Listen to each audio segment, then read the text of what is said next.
പക്ഷെ നമ്മളൊരു പോസിറ്റീവായിട്ടുള്ളൊരു കാര്യം, ഒരു പോസിറ്റീവ് ആളുകളുടെ ലൈഫിൽ ഇമ്പാക്റ്റ് ഉണ്ടാക്കാൻ പറ്റുന്ന ഒരു കാര്യം ചെയ്ത് മുന്നോട്ട് പോവുകയാണെങ്കിൽ സൊസൈറ്റിയിലൊരു ചേഞ്ച്, ഒരു പോസിറ്റീവായിട്ടുള്ള ചേഞ്ച് കൊണ്ടുവരാൻ പറ്റും. അത് മാത്രമല്ല ആ ഒരു ഇൻഫ്ലുവൻസ് എന്ന് വെച്ചിട്ടുണ്ടെങ്കിൽ ഇനി അങ്ങോട്ട് വരുന്ന കാലഘട്ടത്തിൽ എന്തായാലും സോഷ്യൽ മീഡിയ ഇൻഫ്ലുവൻസേഴ്സിന് വലിയൊരു പ്രാധാന്യമുണ്ട് നമ്മുടെ സൊസൈറ്റിയിൽ. ഒരു പോസിറ്റീവ് ചേഞ്ച് കൊണ്ടുവരാൻ, അതുവഴി ഒരുപാട് ആളുകളെ ഹെൽപ്പ് ചെയ്യാനും.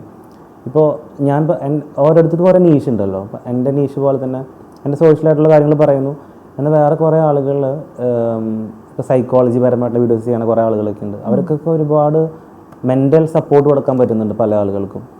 അപ്പോൾ പലരെയും ചില ആത്മഹത്യയുടെ വക്കീൽ നിന്നൊക്കെ രക്ഷിച്ചുകൊണ്ട് വന്നിട്ടുള്ള കുറേ ഇൻഫ്ലുവൻസേഴ്സൊക്കെ ഉണ്ട്, പലരും പറഞ്ഞിട്ടുണ്ട് പല വീഡിയോസിലൊക്കെ. അപ്പോൾ മാനസികമായിട്ടുള്ള ഒരു സപ്പോർട്ട് കൊടുക്കുക എന്നുള്ളത് വലിയൊരു ഫാക്ടറാണ്.